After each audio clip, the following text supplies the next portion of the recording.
Mis queridos amigos y amigas, familiares, todos los seres que me puedan escuchar, aún los animales, porque ellos escuchan.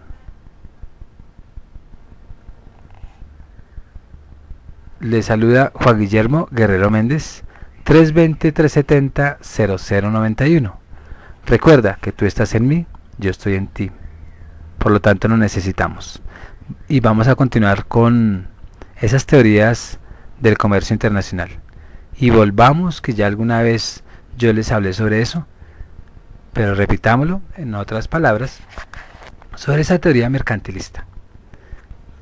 Y iniciemos desde el término del mercantilismo, que se encuentra relacionado a una doctrina que se presentó entre los siglos XVII y XVIII. Otros dicen que 16 a 18.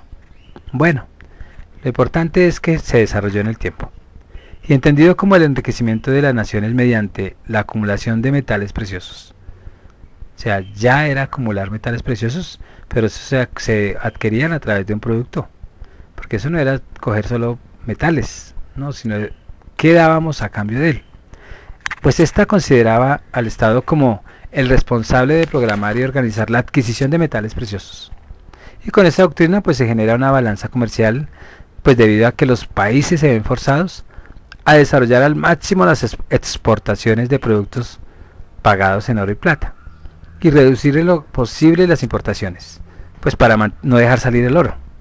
Entonces, reflejando los intereses de capital comercial cuando éste todavía se hallaba unido al capital industrial, sucedía eso. Entonces, en general, el mercantilismo fue la escuela económica que floreció en Europa en esos siglos ya mencionados, y que fue en un pragmatismo que contrastaba con la religiosidad e intereses por cuestiones éticas y de justicia, pero también con un énfasis en el rol del mismo Estado o la búsqueda de una alianza entre hombres de negocios y un Estado regulador y proteccionista. Supone pues que un país debe mantener un excedente en las exportaciones respecto a sus importaciones, para así poder pues acumular oro y plata, incrementando su riqueza y prestigio nacional. Entonces, por tanto, pues tiene la visión de que mientras un país gana con el comercio exterior, pues otro debe perder. De hecho, la doctrina mercantilista pues defiende la inversión gubernamental, pues para lograr excedentes en la balanza comercial. Y todas las inversiones de gobiernos siempre serán chuecas.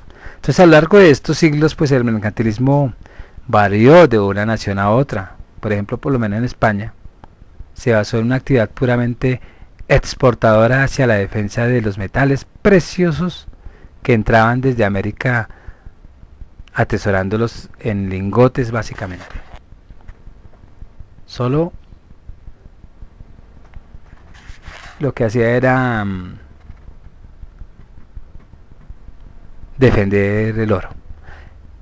Al plantearse pues los estados proteccionistas, se generan fuertes impuestos a los productos extranjeros en Inglaterra y se plantea el acta de navegación que decía que todas las mercancías importadas o exportadas de las colonias angloamericanas pues debían de ser embarcadas en barcos ingleses, y esta medida se implantó por el resto del comercio ultramarino y empieza a afectar a Holanda, que dependían del transporte de mercados, porque Holanda pues él era un transportador y por no ser inglés se les quitaron los contratos entre comillas.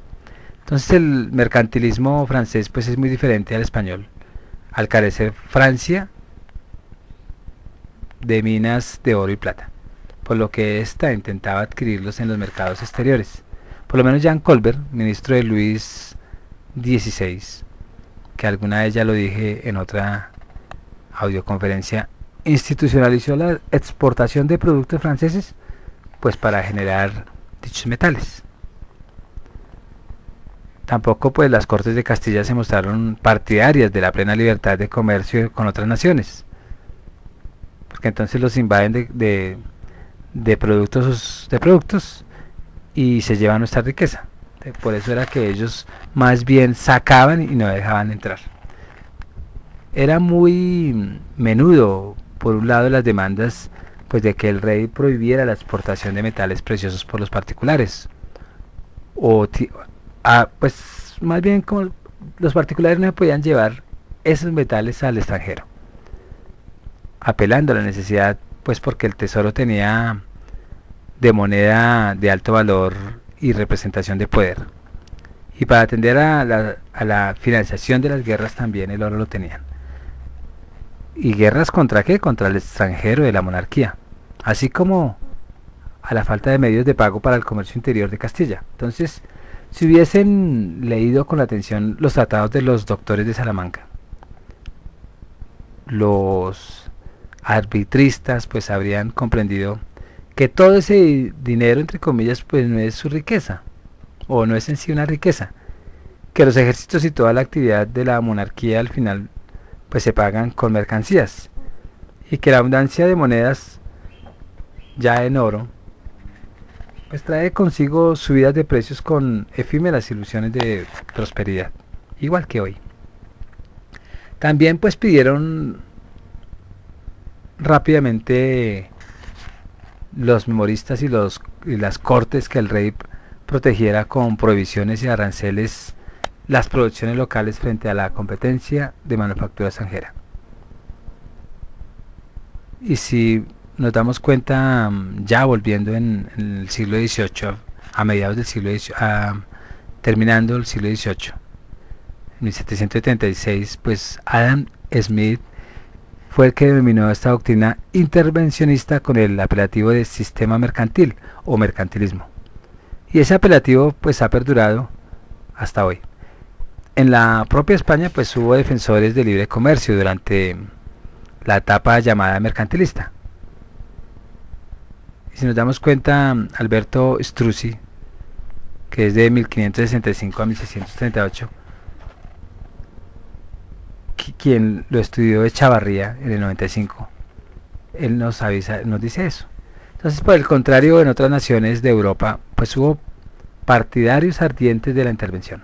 Y de hecho pues fue en Francia y en Inglaterra donde se anudó verdaderamente la polémica sobre la naturaleza y efectos del comercio exterior.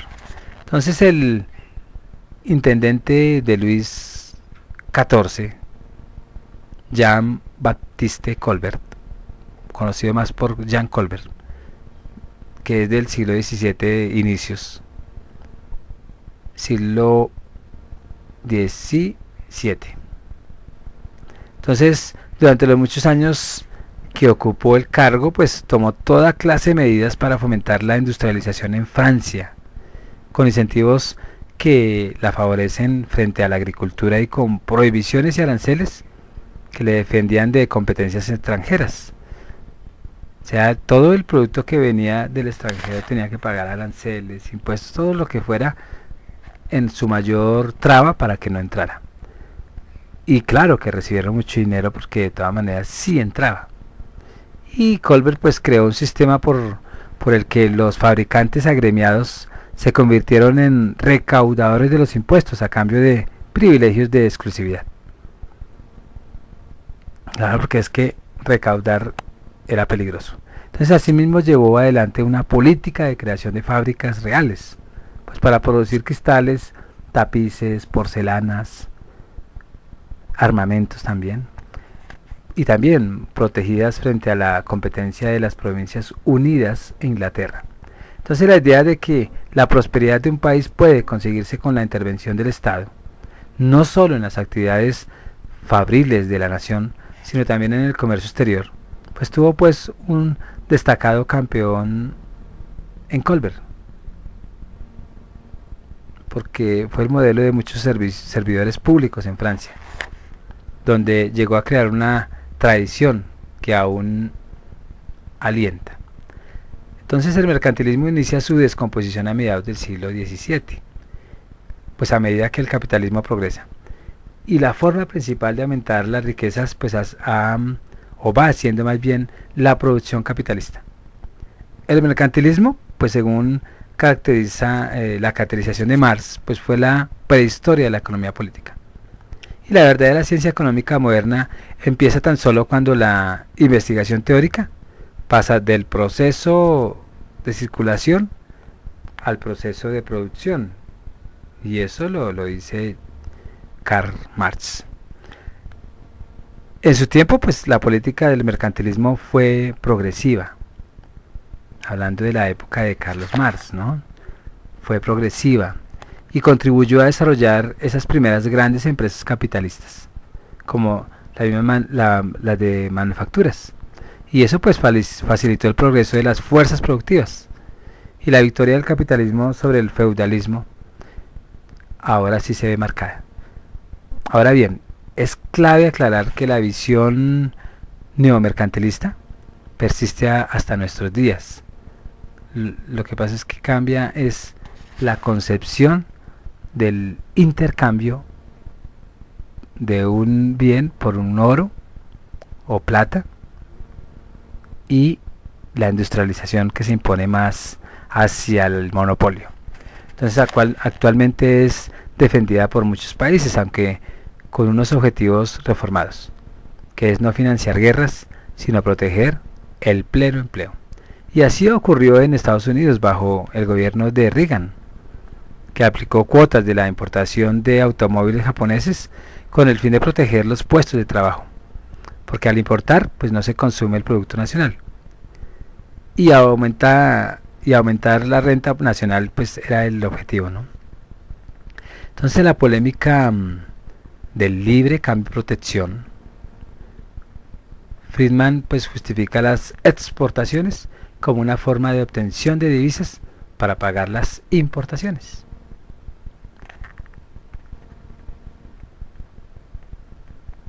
Vámonos a esa teoría de la ventaja absoluta. Y se puede hacer alusión a la idea inicial sobre la existencia del comercio entre dos países para la cual uno de ellos debe tener una ventaja absoluta en la producción de algunos de los bienes que se comercian. Es decir, que si un país puede producir una unidad de algún bien con una menor cantidad de trabajo que la usada por el otro país para producir el mismo bien, entonces el primero tiene una ventaja absoluta. Y de acuerdo con esta perspectiva, los beneficios del comercio están basados en los principios de la ventaja absoluta, bajo el siguiente argumento. Un país puede ser más eficiente que otro en la producción de algunos bienes y menos eficiente en la producción de otros, e independientemente de las causas de las ineficiencias, de las debilidades. Pero ambos se pueden beneficiar del intercambio si cada país se especializa en la producción del bien que produce con mayor eficiencia que el otro. Sin embargo, los mercantilistas creían que una nación podía beneficiarse solamente a expensas de otra y promulgar una política nacional de proteccionismo en contraprestación. Entonces, Adam Smith, él argumentaba que todos los países podrían beneficiarse del libre comercio y empieza a liderar una política de laissez-faire, que es como la ausencia de interferencia gubernamental en los asuntos económicos.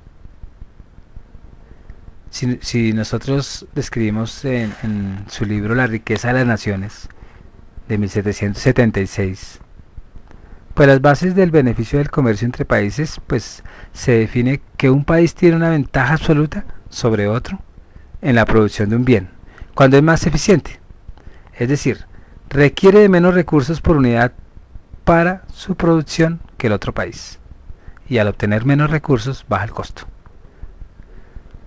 Y aún la clientela se aumenta.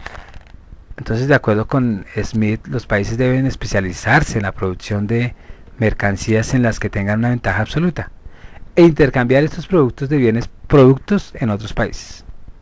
Y asimismo pues demuestra que especializándose en la producción de bienes en los que cada país tiene ventaja absoluta, pues ambos países se beneficiarán a través del comercio de dichos bienes. Siempre será máxima constante de cualquier prudente padre de familia no comprar ni vender lo que ya tiene.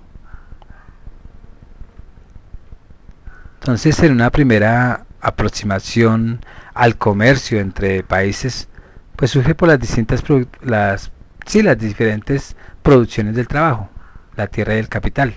Pues gracias a que ninguna nación ni ningún individuo es completamente capaz de producir todos los bienes y servicios que requieren para sobrevivir.